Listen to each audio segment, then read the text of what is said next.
여러분 반갑습니다. 저는 SWM 한국 이사회를 섬기고 있는 덕계교회 이찬영 목사입니다.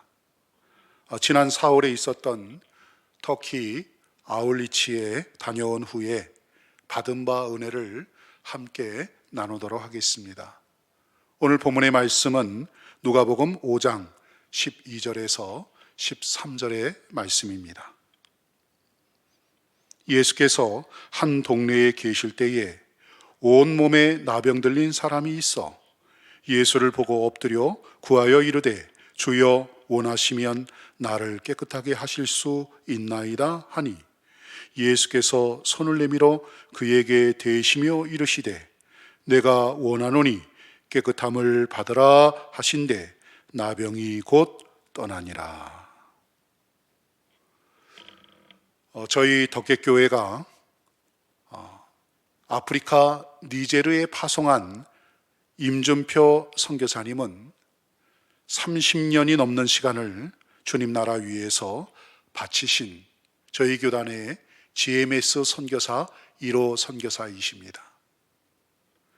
선교사님께서는 사하라 사막의 모래바람 속에서 너무나 열악한 환경을 몸을 돌보지 아니하시고 사역하시다가 백혈병을 얻으셨고 6개월 정도의 투병을 하시다가 지난 2019년 3월 19일 날 하나님께서 데리고 가셨습니다.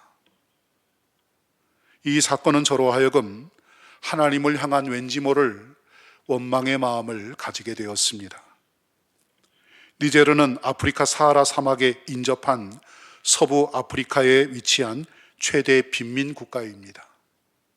이런 척박한 땅에 니제르 생수 유치원, 초등학교, 중고등학교, 전교생 1,300명을 길러내는 서부 아프리카 최고의 명문학교를 세우신 분입니다. 그런데 그런 충성된 분을 하나님이 데려가셨습니다. 비교적 선교적 마인드를 가졌다고 자부했던 저도 하나님의 그 행하심에 대해서 머리로는 동의가 되지만 하나님 꼭 그렇게만 하셔야만 하셨습니까? 가슴의 동의가 이 가슴의 동의가 되지 않았습니다.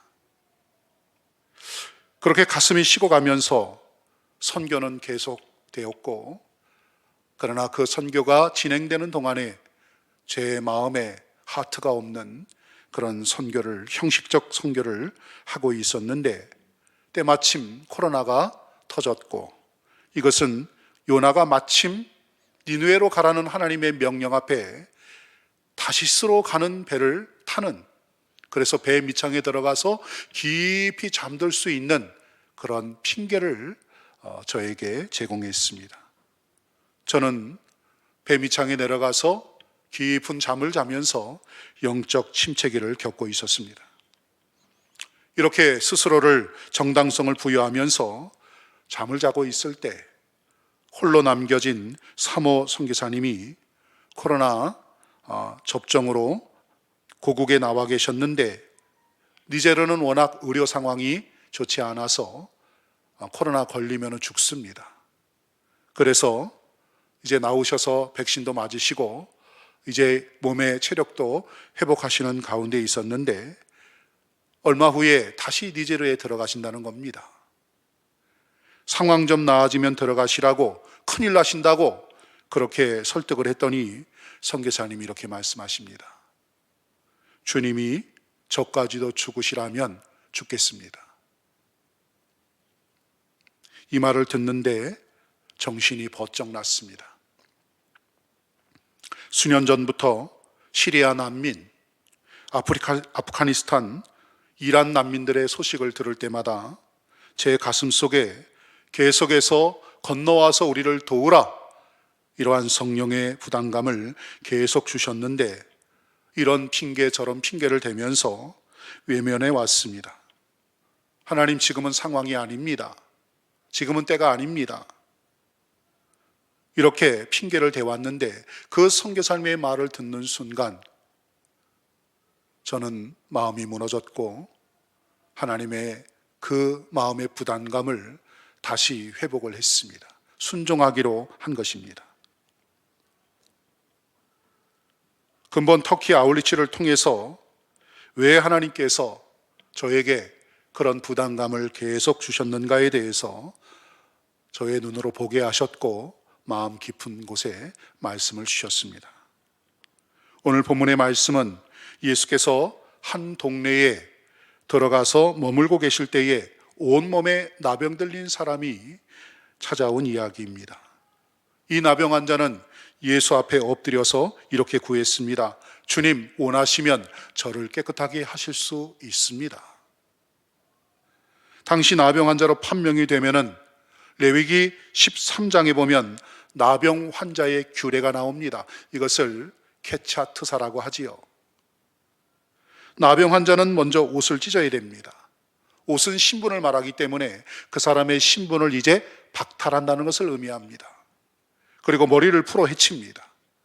그 사람의 존재를 박탈하는 것입니다. 윗입술을 가리었다. 그것은 그가 법정 증인이 될 수 없음을 말합니다. 법적 박탈입니다. 외치기를 부정하다 부정하다 할 것이요, 그는 이제 예배에 나갈 수 없습니다.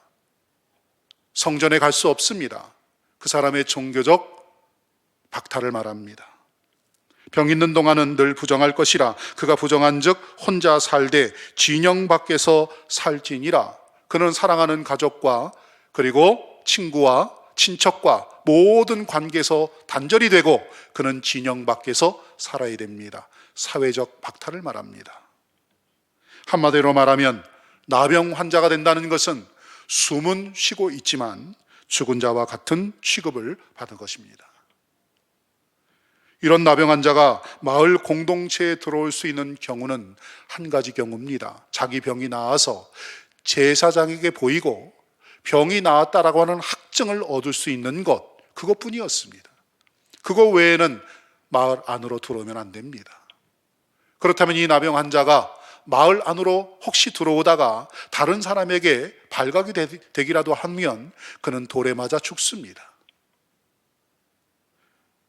그런데 그가 성 안에 있었던 예수님을 찾아와서 그 앞에 엎드렸다는 것은 무엇을 의미합니까? 자기 생명을 걸었다는 것이지요. 자기 생명을 걸 만큼 지금 이 나병 환자는 신분 박탈, 법적인 박탈, 종교적 박탈, 사회적 박탈, 숨쉬고 살고 있지만은 이렇게 사는 것이 과연 살아있는 것일까? 이렇게 사느니 차라리 예수께 가다가 죽을지언정 내가 그분을 만나야겠다는 일념으로 자기 생명을 걸고 성내로 들어온 것입니다. 그런데 더 놀라운 것은 예수님의 반응이었습니다.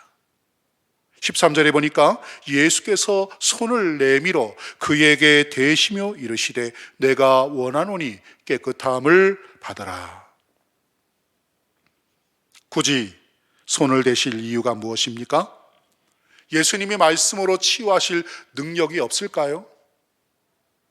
굳이 전염병인 나병 환자, 몸이 고름이 흘러 분대로 감고 남에게 보이기 싫은 그 썩어가는 몸을 왜 예수님은 굳이 터치하셨을까요? 예수님은 그의 몸에 흐르는 그 고름보다도 그 더 심각한 그 내면에 흐르는 고름을 보신 것입니다. 근본 우리가 방문한 교회들은 대부분 시리아, 아프가니스탄, 난민들, 터키인들, 이란, 이집트 분들이었습니다. 제한된 시간에 다 나눌 수는 없고 특별히 알라니아 등대교회에서 만난 성도들과 함께 드렸던 그 예배 시간에 받은 은혜를 나누기를 원합니다. 알라니아 등대교회 성도의 수는 약 20명쯤 되는데 성도들의 연령층이 주로 20대에서 40대 사이의 젊은이들로 구성된 비교적 젊은이들의 교회였습니다. 그분들과 첫 예배를 함께 드렸고 제가 이 본문으로 말씀을 나누었습니다. 이제 그 말씀을 다 나눈 후에 성도들은 우리 팀에게 기도를 부탁했습니다. 기도를 부탁한 성도들은 3달 전, 한 달 전, 일주일 전 어떤 분은 하루 전에 예수님을 구주와 주님으로 영접한 분도 계셨습니다. 남편의 당뇨병과 그리고 예수님을 알게 해달라는 기도, 터키 땅에서 난민으로 살아가면서 신분과 직장의 문제로 고통당하며 부탁하는 기도, 예수님을 믿은 지 얼마 되지 않았지만은 다윗처럼 살게 해달라는 기도, 그리고 누군가 마음속에 죽도록 미운 마음이 있는데 그 용서의 마음을 간구하는 기도 등등.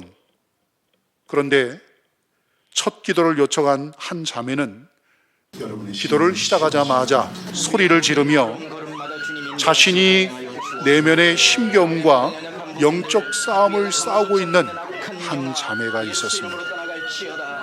저는 이 자매의 고통스러워하는 모습을 보면서 바로 이 나병 환자와 같다는 생각을 했습니다. 이들이 태어난 곳, 조국을 떠나 난민으로 전락한 법적 박탈에 대한 충격, 자신들이 평생을 믿어왔던 신앙이 하루아침에 무너지는 종교적 박탈에 대한 충격, 법적인 보장을 받지 못하고 난민으로 늘 불안함 속에서 타국에서 살아야만 하는 사회적 신분 박탈 등으로 그들의 내면은 무너져 있었습니다. 그리고 이러한 서러움과 분노의 마음이 한꺼번에 표출이 된 것입니다. 바로 이런 이유 때문에 예수님은 나병 환자의 몸을 터치하신 것입니다. 그가 나병 환자로 판명이 되고 가족에게로 성전 예배에 갈 수 없고 그가 격리되어서 혼자 성 밖에 살게 된 때부터 아무도 그를 만지지 않았습니다. 부모도 만지지 않았고 그리고 형제도 아무도 그를 터치한 적이 없습니다. 예수님이 지금 처음 만진 겁니다. 그리고 예수님이 선언하십니다. 내가 원하노니 깨끗함을 받으라. 본문의 말씀에 그때 나병이 곧 떠나니라. 저는 근본 터키 아울리치를 통해서 이 땅에 나그네 든 그들에게서 울고 계신 우리 주님의 모습이 보였습니다. 그들의 모습에서 거라사 군대 귀신 들린 자의 안타까운 모습이 보였습니다. 그 거라사 군대 귀신 들린 자를 구원하시기 위해서 폭풍을 무릅쓰고 건너가서 그 거라사 땅에서 그 군대 귀신 들린 자를 치유하셨던 그 예수님의 마음을 보았습니다. 아무도 찾지 않는 시간에 우물가에 물을 길러러 온 수가성의 여인의 모습이 보였습니다. 눈물을 흘리고 계신 그 주님의 모습이 보였습니다. 어서 와서 우리를 도우라, 이런 마게도냐 사람의 손짓이 보였습니다. 하나님께서는 지금도 살아계십니다.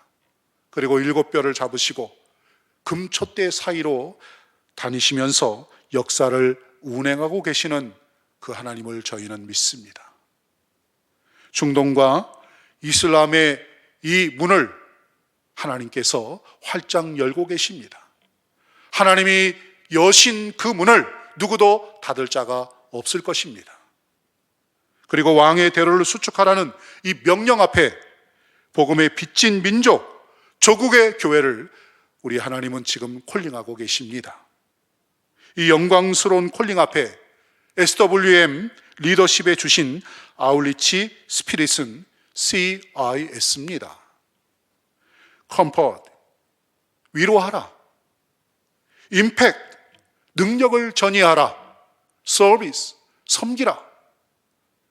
이러한 세 가지의 이 명령 앞에 이 사명을 우리가 감당하는 우리 모두가 되기를 간절히 소원합니다.